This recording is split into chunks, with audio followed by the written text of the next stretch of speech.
ኦሪት ዘኍልቍ ምዕራፍ 9 ከግብፅ ምድር በወጡ በሁለተኛው ዓመት በመጀመሪያው ወር በሲና ምድረ በዳ እግዚአብሔር ሙሴን እንዲህ ብሎ ተናገረው። የእስራኤል ልጆች በጊዜው ፋሲካውን ያድርጉ። በዚህ ወር በአሥራ አራተኛው ቀን በመሸ ጊዜ በጊዜው አድርጉት፣ እንደ ሥርዓቱ ሁሉ እንደ ፍርዱም ሁሉ አድርጉት። ሙሴም ፋሲካን ያደርጉ ዘንድ የእስራኤልን ልጆች ተናገራቸው። በመጀመሪያውም ወር በአሥራ አራተኛው ቀን በመሸ ጊዜ በሲና ምድረ በዳ ፋሲካን አደረጉ። እግዚአብሔር ሙሴን እንዳዘዘው እንዲሁ የእስራኤል ልጆች አደረጉ። በሞተ ሰው ሬሳ የረከሱ ሰዎችም ነበሩ።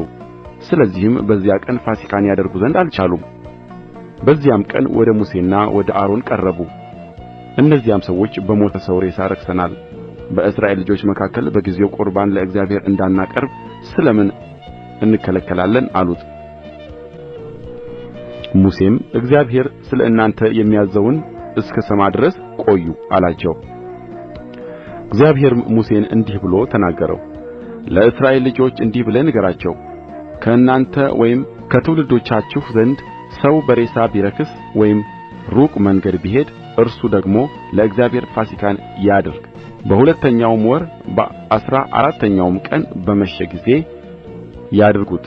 ከቂጣ እንጀራና ከመራራ ቅጠል ጋር ይብሉት።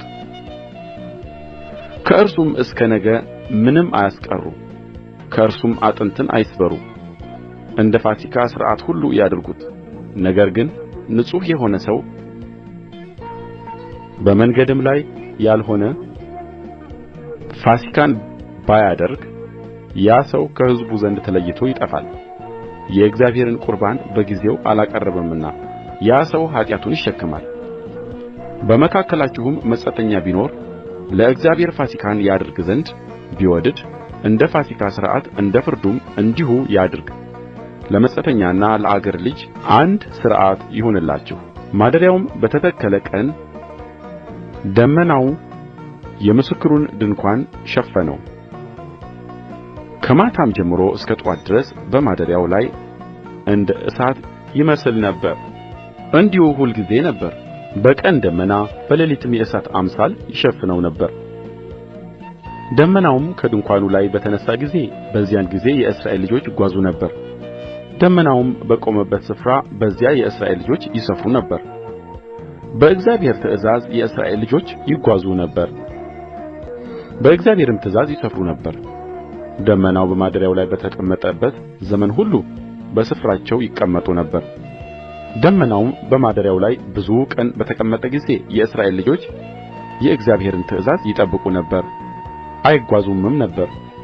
አንዳንድ ጊዜ ደመናው ጥቂት ቀን በማደሪያው ላይ ይሆን ነበር። በዚያን ጊዜ እንደ እግዚአብሔር ትእዛዝ በሰፈራቸው ይቀመጡ ነበር፣ እንደ እግዚአብሔርም ትእዛዝ ይጓዙ ነበር። አንዳንድ ጊዜም ደመናው ከማታ ጀምሮ እስከ ጥዋት ድረስ ይቀመጥ ነበር። በጥዋትም ደመናው በተነሣ ጊዜ ይጓዙ ነበር። በቀንም በሌሊትም ቢሆን ደመናው በተነሣ ጊዜ ይጓዙ ነበር። ደመናውም 2 ቀን ወይም 1 ወር ወይም 1 ዓመት ቆይቶ በማደሪያው ላይ ቢቀመጥ የእስራኤል ልጆች በሰፈራቸው ይቀመጡ ነበር፣ አይጓዙምም ነበር። ነገር ግን በተነሣ ጊዜ ይጓዙ ነበር። በእግዚአብሔር ትእዛዝ ይሰፍሩ ነበር፣ በእግዚአብሔርም ትእዛዝ ይጓዙ ነበር። እግዚአብሔር በሙሴ እጅ እንዳዘዘ የእግዚአብሔርን ትእዛዝ ይጠብቁ ነበር።